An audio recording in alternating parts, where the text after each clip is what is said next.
All right, folks, welcome. I'm going to make a solar filter for tomorrow's Mercury transit. Now, I'm here in Colorado, and the forecast for tomorrow, believe it or not, although I'm out here in short sleeves, is snow.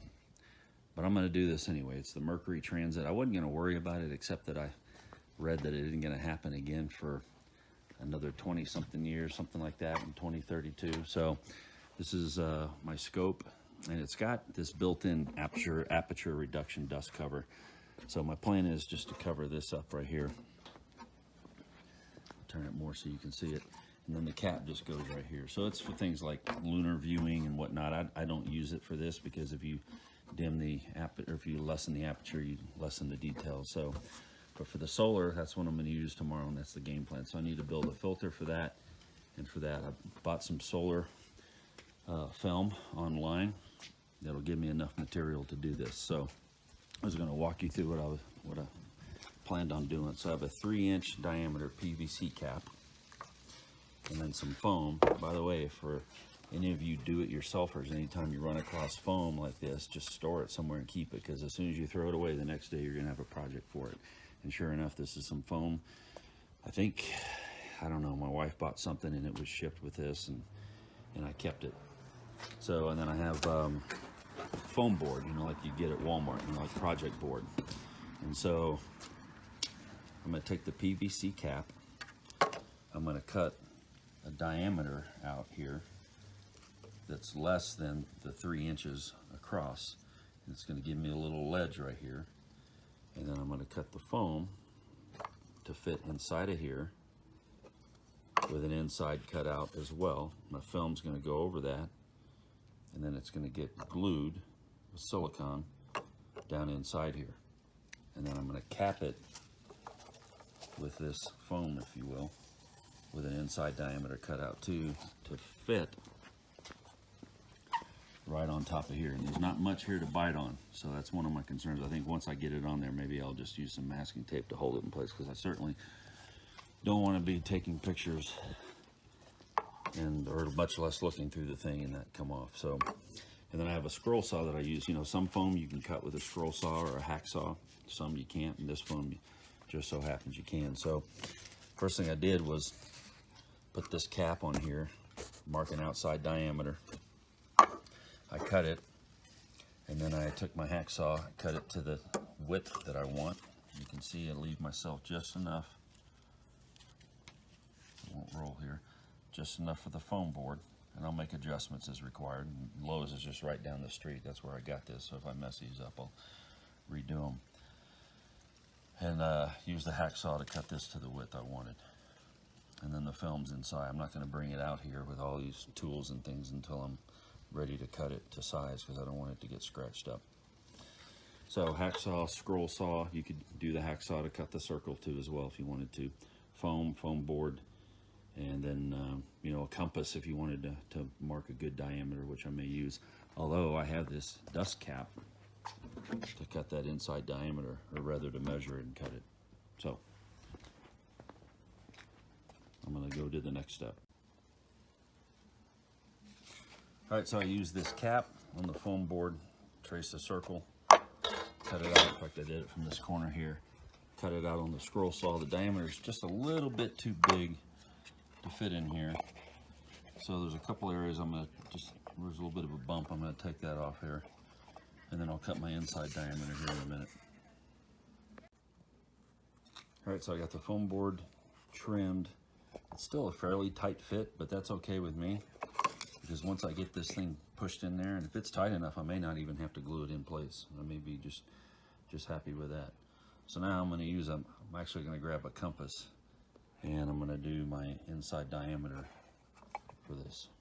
All right, to find the center point of this foam cutout, if you will, there's a trick in geometry. If you'll draw a chord across the circle, a chord just means a line that goes across the circle, intersecting the circle at least 2 points. If it intersects only at 1 point, it's called a tangent to that circle. But a chord, and then measure it off with an even number. I use centimeters oftentimes. So I did 6 centimeters. 6 centimeter long cord, and then mark the halfway point, which is 3, and that's what that mark is right there. So 6 centimeters across, and then mark the center point.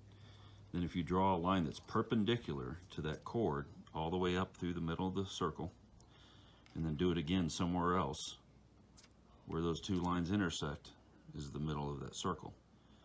Now that's a very close approximation, so if you want to get even more accurate, do another one. You have to have at least two because you have to mark the point via an intersection. You can't have intersecting lines unless you've got at least two lines, right?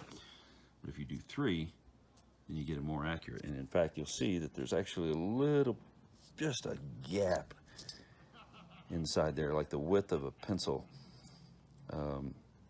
line, and that's going to be the center of my circle. Okay. Now what's going to be the diameter? Well, I don't want it to be exactly the size of the aperture of my dust, the hole in the dust cover, because if the alignment is slightly off one way or another, I'll distort the image. You'll get weird, perhaps refraction. The circular sun will be flattened on one side or something like that. So I want to make this a little bit bigger. So I'm going to let the diameter of the light, if you want to call it, the column of light coming in here to be a little bit wider than this, and then let this decide what gets through there. And by the way, I have another dust cover down inside there covering up the lens. I know if I were watching this, I'd be nervous about stuff coming down in here, as you probably are too, but I got another one of these that's covering the lens down there. So what I'm going to do is measure this across right here and then set my compass to half of that, right? Because you set your compass to the radius. So let's come across here, and I do not have my glasses. Let's pick a reasonable, and I like to pick an even. You can tell I've used this thing so many times. It's hard to even read. Yeah, I may go with inches since the inches are easier to read. And yet at this sun angle, we can't read anything. Let's try this again. So there's 60 millimeters, 70. 10's a little bit big. I can't go bigger than this, right? It has to be something reasonable. I have to have enough lip in there. If I go 60, 5.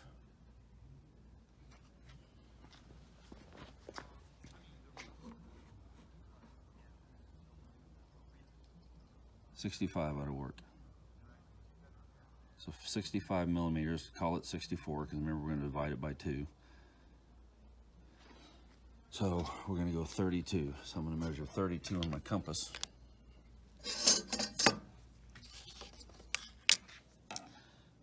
Adjust my compass to get to 32 millimeters. Set it there and then mark it. So I'm going to do that here. I'd like to film it, but I need to. All right, 32 is set. I'm going to put my compass right there. You can poke a hole in it because you're going to cut this out. And I'm going to mark this circle here. So I'm going to put the camera down just for a second.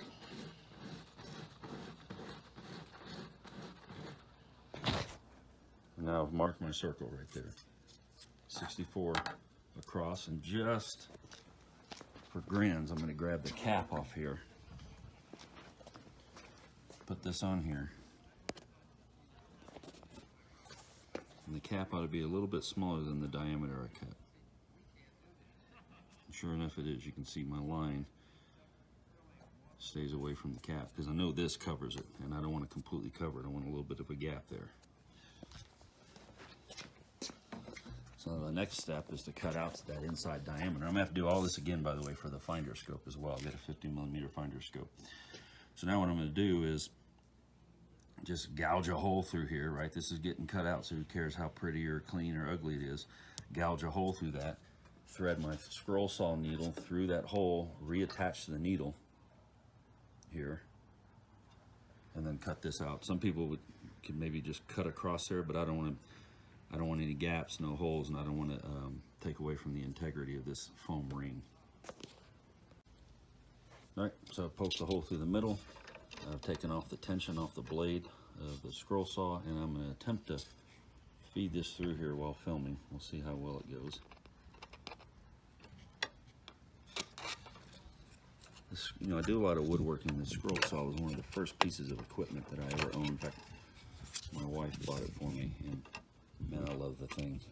I've used it for so many different projects. One of the first things I did with it came undone down here, so I need to rehook it. One of the first things I did with it was make a puzzle for my daughter when she was little. Okay. So the blade is seated. Tighten it back up.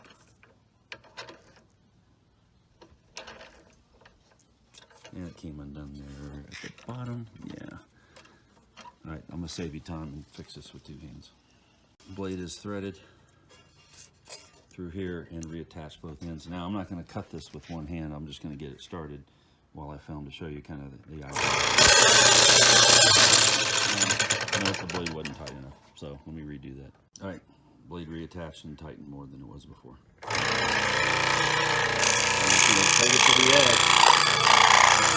Now you start rotating it.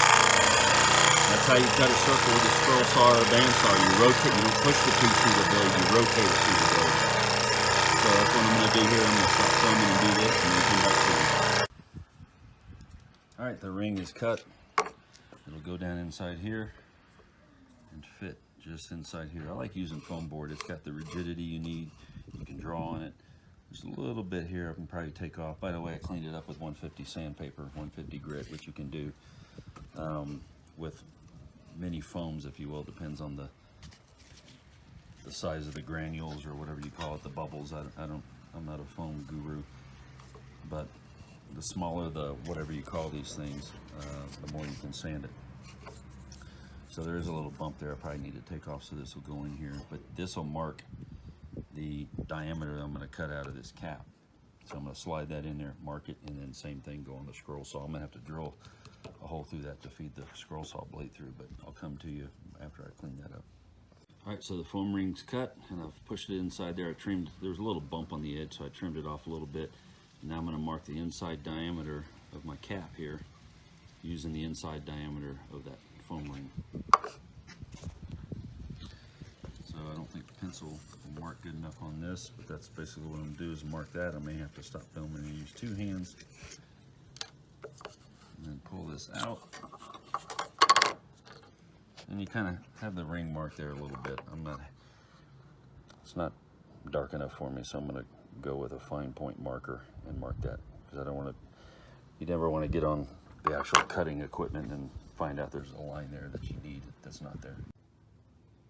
I ought to use a fine point Sharpie to mark the cutout.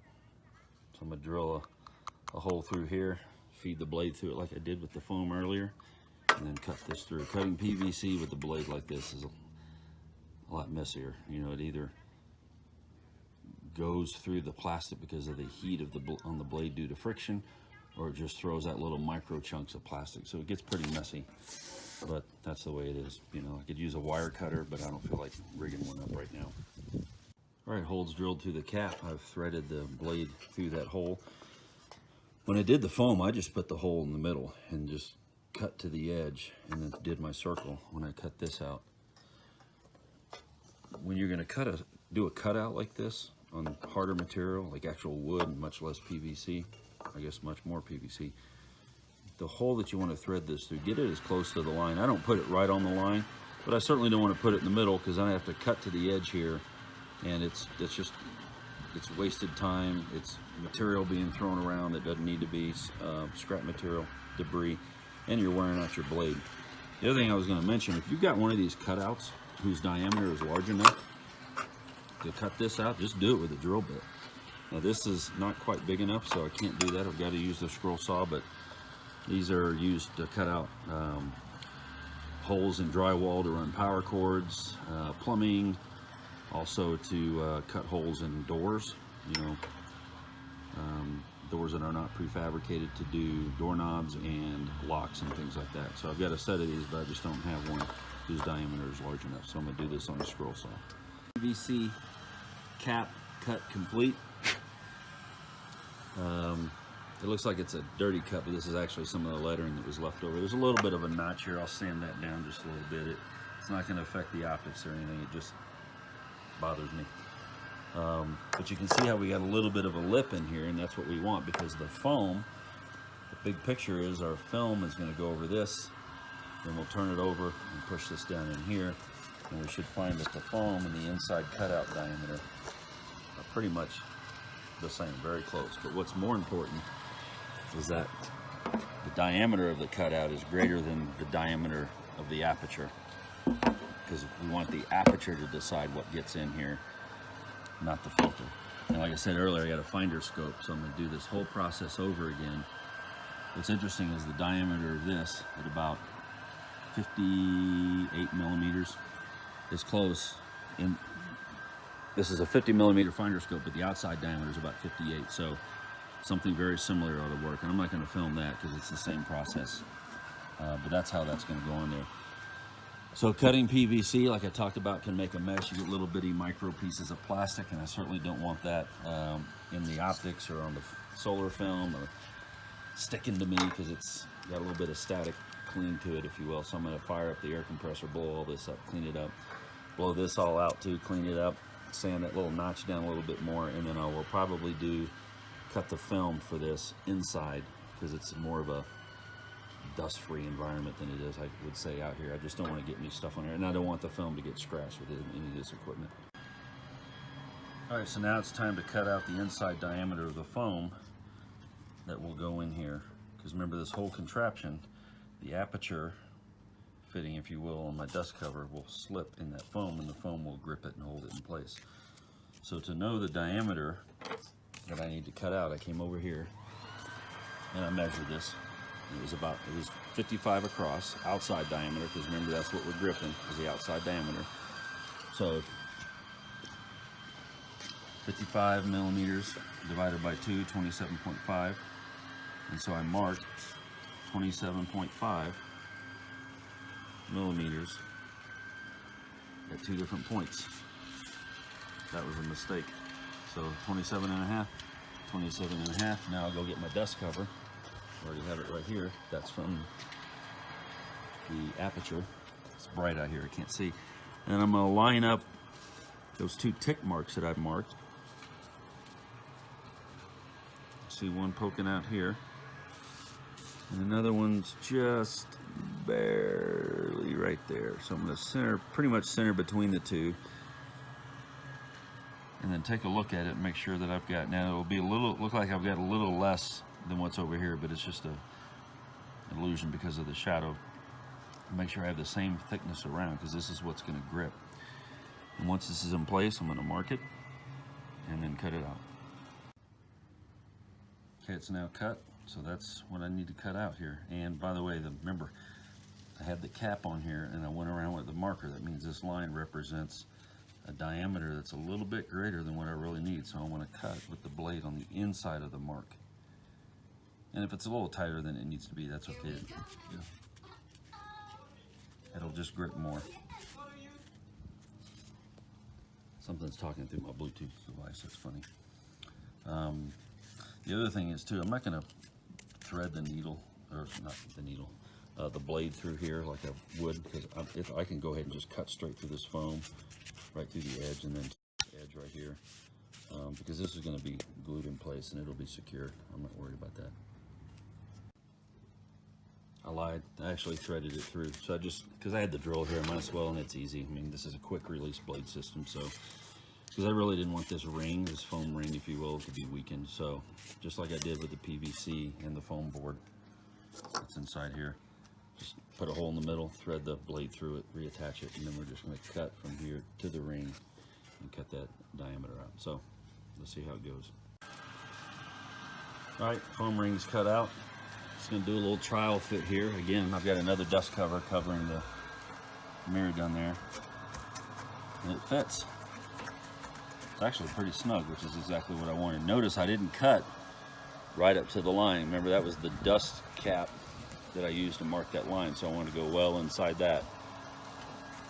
So it's pretty snug, and if ever, I could always put some double-sided tape around here, as long as it doesn't go over this lip, block the aperture, to give this a little tighter grip. So now I'm going to take this, do a trial fit here. I haven't taken the air compressor and blown the stuff, so that's going to fit in there, just like so.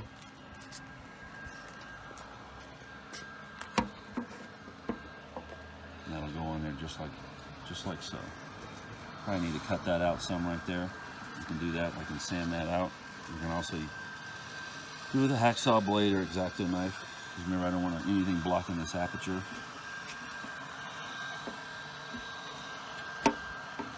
Not bad. All right, following the same process I showed you guys, I cut my 3 pieces for the 50mm finder scope. Notice I've labeled them appropriately just so I know all of these are identical, but it's just what I want to do. So this will go like that. The film will be attached to this with a little bit of overlap. This stuff is not easy to bend, but I'll have it glued to the surface here. Turn it over. We'll feed it in like so. And this will slide in there just like that and sit just fine. And then my foam piece will go in here. It's a little snug, which is what I wanted.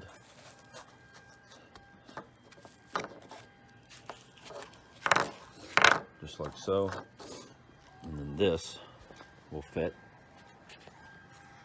Take the cap off. Will fit over here. Now normally this is a two-handed thing, and it'll fit just all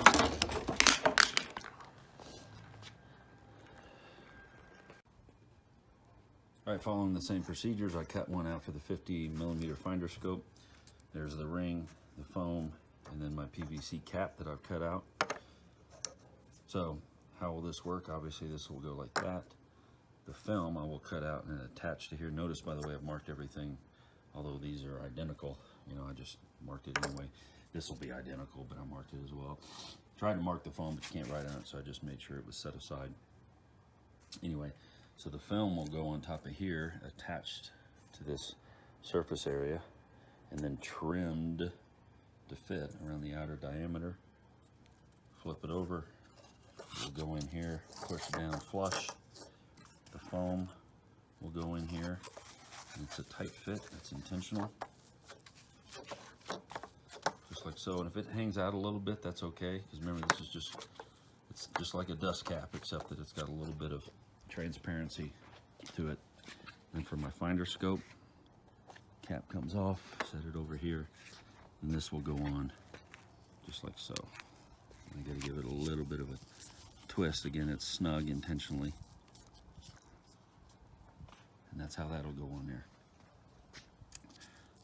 You take a little bit of foam out there. Well, this is a finder scope, so I don't care if there's a little bit of aperture coverage. But that's how that'll work. And then it'll come off like that. And it'll go on obviously easier with 2 hands because I can hold the scope and give this a twist. Come off, cap back on. So that's how that'll work. So next step is to put the film on.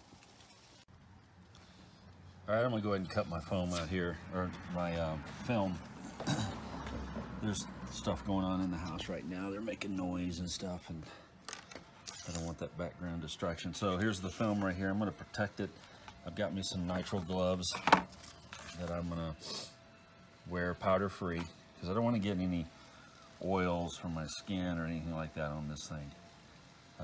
Keep it as pristine as possible, although it'll probably end up with stuff on it, but I want to take what precautions I can. That's what the gloves are for. And then one of the things I didn't mention earlier is that you want to paint these things black, particularly, especially on the inside. Any stray light coming through there, you know, it's the standard thing with optics. You don't want stray light. You want it to be absorbed / captured / blocked. Preferably flat paint, flat black, because it'll absorb even better. I don't have it, so I went ahead and went with what I've got, but I would recommend flat. I just was not in the mood to make yet another run to the grocery store or to the hardware store. No, I did not paint this sitting in my car. I did it on the ground. I just set it up here just to keep it off ground level in case there's dust and stuff. The wind's picking up a little bit here. So I'm going to go ahead and mark my foam. My film, and cut it to size, and it'll go around the outside diameter of these right here. I don't think I have silicone, which is what I would want to use to attach it, and I don't want to use regular glue. CA glue may work, but it may also eat into the film. I don't know. Wood glue, which I use for a lot of things, to include ceramic repair. Wood glue is just phenomenal. It could hold this. I don't know. I may put a thin layer there and then put that on there, but I'm also going to put blue masking tape around the edge and fold it over. As long as I don't have that tape coming within the aperture, then I should be okay. So that's how I'll attach it there, and I'm not sure if the camera was pointing where it needed to be. So again, the film will go here. I'll cut it to this outside diameter. I may use a little bit of wood glue to attach it since I don't think I have silicone. And then I'm gonna use a little bit of masking tape over the edges here to hold it in place. Once that foam and everything's holding that here, it's not going anywhere. And this is just for solar, which I don't do often at all. So it's not like, and I'm not throwing this around in luggage or in a case, so it doesn't have to be, you know, titanium strong, but that's the game plan. All right, piece of film is cut. What I did was put this over the film like that to provide a template. Took an X-Acto blade and then just went around it very carefully. In some places the blade cut, in some places it didn't, but it did score it so that I could take it later. And again, notice I'm wearing gloves. I could take it later, hold the film, make sure you don't wrinkle it or anything, and could actually take this and cut it with scissors. It's pretty interesting what this is for. If we come up here and take a look at Mr. Sun. Yeah, it doesn't show, you can't see anything through there. I was wondering if that would work, yeah. So that's what the sun looks like through the film. Of course, it's not going to be focused or anything. But anyway, so I do have some silicone, so I'm going to put a little, just a thin layer of silicone around this thing. Put this on here and make sure it's not crinkled or bent or anything like that. And I may just at 4 corners put some of that blue masking tape. So I'm going to do that and then come back to you. All right, so the paint has dried adequately on these and they actually look pretty nice. That's what they look like. Here's the solar film attached to the foam board or ring, if you will. By the way, masking tape does not stick to this solar film. Fortunately, I did have some silicone, which I use, so I'm going to push this into here, making sure I don't touch the film itself. If there's some wrinkles in it, that's okay. It'll still work fine.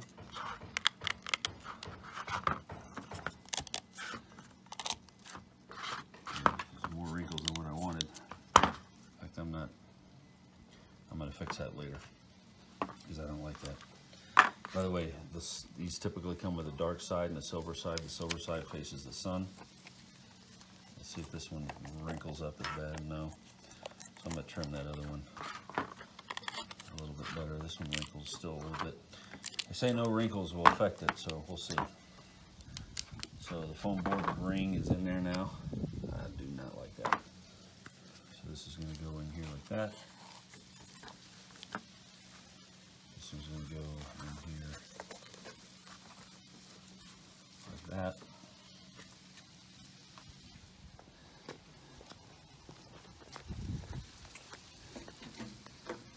This one will go right here.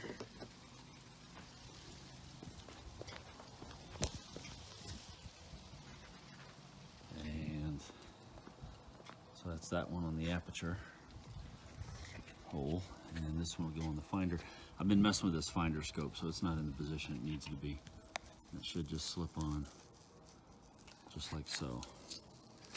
2 hands here to make it happen. And there we go. And if those wrinkles really don't impact anything, then I'm just going to leave it the way it is.